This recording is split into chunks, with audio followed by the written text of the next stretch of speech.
Assalamualaikum warahmatullahi wabarakatuh. Hai teman-teman, kami dari kelompok 9. Saya Mela Ulia Faizati Nafista, NIM 1121078, dan teman saya Bara Faitur Raffi, NIM 1121075. Kali ini kita akan membahas tentang perkembangan pendidikan di Eropa pada masa abad pencerahan. Pertama yang kita bahas yaitu bagian karakteristik pola pendidikan yang dipengaruhi oleh pemikiran humanistis pada zaman Aufklärung di Eropa. Gejala-gejala baru muncul pada abad ke-18, terutama pada pertengahan kedua dari abad itu. Seluruh kegiatan manusia saat itu ditujukan kepada usaha mengadakan pencerahan terhadap abad ke-8. Abad ke-8 adalah abad pertengahan yang roh zamannya dianggap berakhir setelah abad ke-18 tiba. Pada masa ini, manusia ingin bebas dari ikatan gereja dan tradisi. Hasilnya, gereja dan negara terpisah. Dalam pendidikan, dituntut agar negara yang harus menyelenggarakan pengajaran, terutama bagi rakyat umum, lepas sama sekali dari pengaruh gereja. Tuntutan ini baru berhasil pada akhir abad ke-19. Seluruh gerakan rohaniah dalam berbagai lapangan itulah yang disebut sebagai pencerahan, yang telah menguasai alam pikiran orang di Eropa Barat pada abad ke-18 dan ke-19. Dua aliran maknawiyah yang berkembang dan saling mengaruhi saat itu adalah 1. Empirisme, 2. Rasionalisme. Pertama, empirisme. Aliran ini beranggapan bahwa sumber dari segala pengetahuan dan kebenaran adalah empiri atau pengalaman. Segala sesuatu harus dicari dari bahan-bahan yang telah kita peroleh dari pengalaman kita sendiri. Dalam paham ini, barang siapa yang menghendaki ilmu pengetahuan harus mengadakan penyelidikan sendiri. Ia harus mencari gejala-gejalanya, kemudian menyusunnya dengan teliti dan dengan menempuh jalan induksi sampai pada hukum-hukum yang umum. Oleh karena itu, empiri dan induksi merupakan satu-satunya jalan untuk memperoleh pengetahuan. Dengan penyelidikan sendiri, pengamatan, fakta-fakta, dan pengalaman adalah terbesar maknanya. 2. Rasionalisme. Aliran ini lahir di Prancis dan Descartes pada tahun 1596 sampai 1650. Berpendapat bahwa sesuatu itu dianggap benar jika sesuai dengan akal pikiran. Pikiran manusia akan sanggup memecahkan segala persoalan. Untuk menuju ke arah kemajuan dan kesempurnaan ditempuh jalan pikiran yang sehat.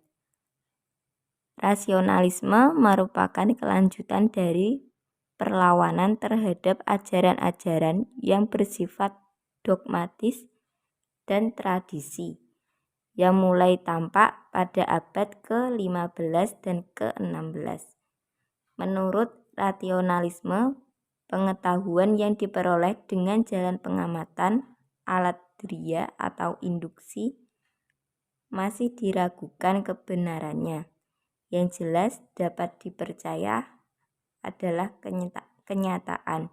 Penyebab manusia berpikir tidak terletak pada manusia sendiri, tetapi pada Tuhan, yang mengatakan hal itu adalah budi atau akal kita. Budi itulah yang menetapkan norma-norma hidup. Abad pencerahan sangat mendominasi pemikiran-pemikiran maju di Eropa dari sekitar 1650-an ke 1780-an.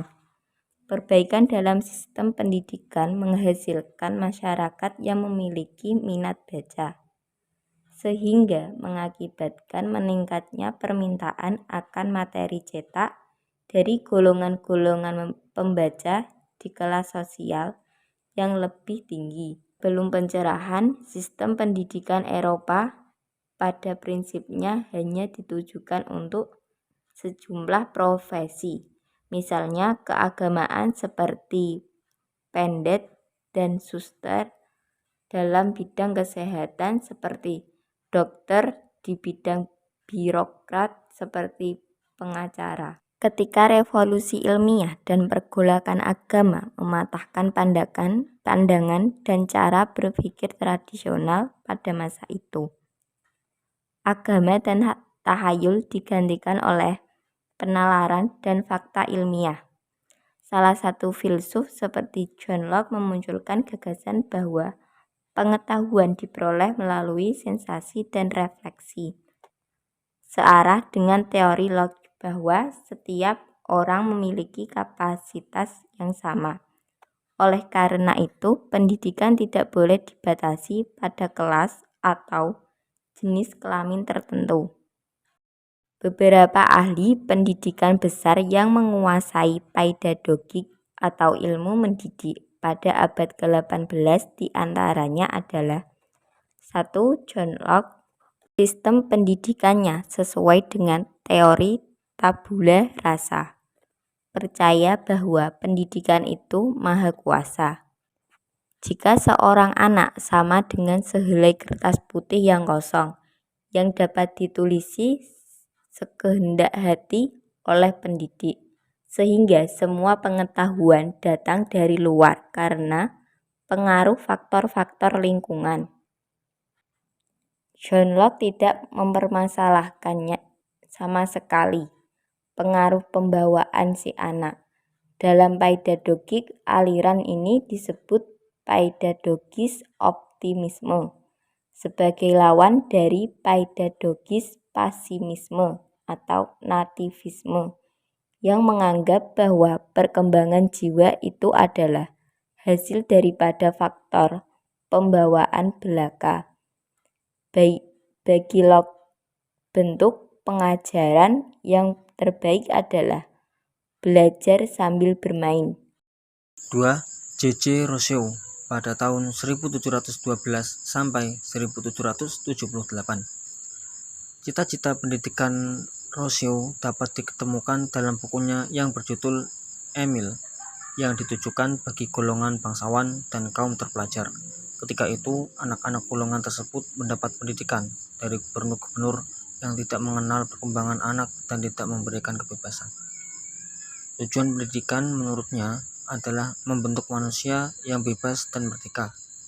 Sifat pendidikan yang dijalankan bersifat individualistis. Anak harus dijauhkan dari pengaruh masyarakat, bahkan dari pengaruh orang tuanya. Dasar pendidikan adalah membawa anak yang baik. John Locke dan Jean-Jacques Rousseau menulis karya yang sangat terpengaruh di bidang pendidikan. Keduanya menekankan pentingnya membentuk pemikir muda sejak dini.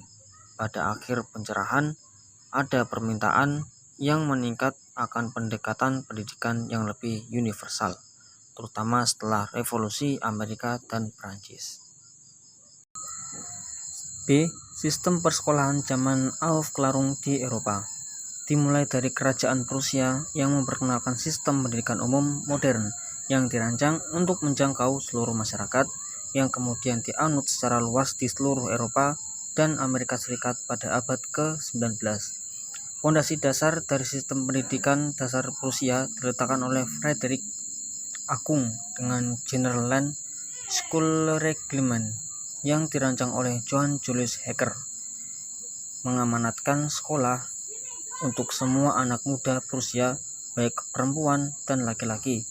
untuk dididik oleh sekolah-sekolah yang didanai terutama kota dari usia 5 sampai usia 13 atau 14 tahun.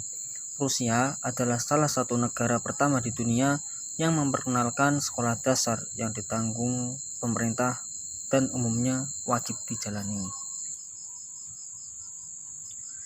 Sistem Prusia terdiri dari program pendidikan dasar 8 tahun yang disebut Volksschule. Dalam pendidikan ini tidak hanya memberikan keterampilan teknis dasar yang dibutuhkan dalam dunia modern seperti membaca dan menulis, tetapi juga bidang musikal seperti menyanyi dan bidang pendidikan seagama.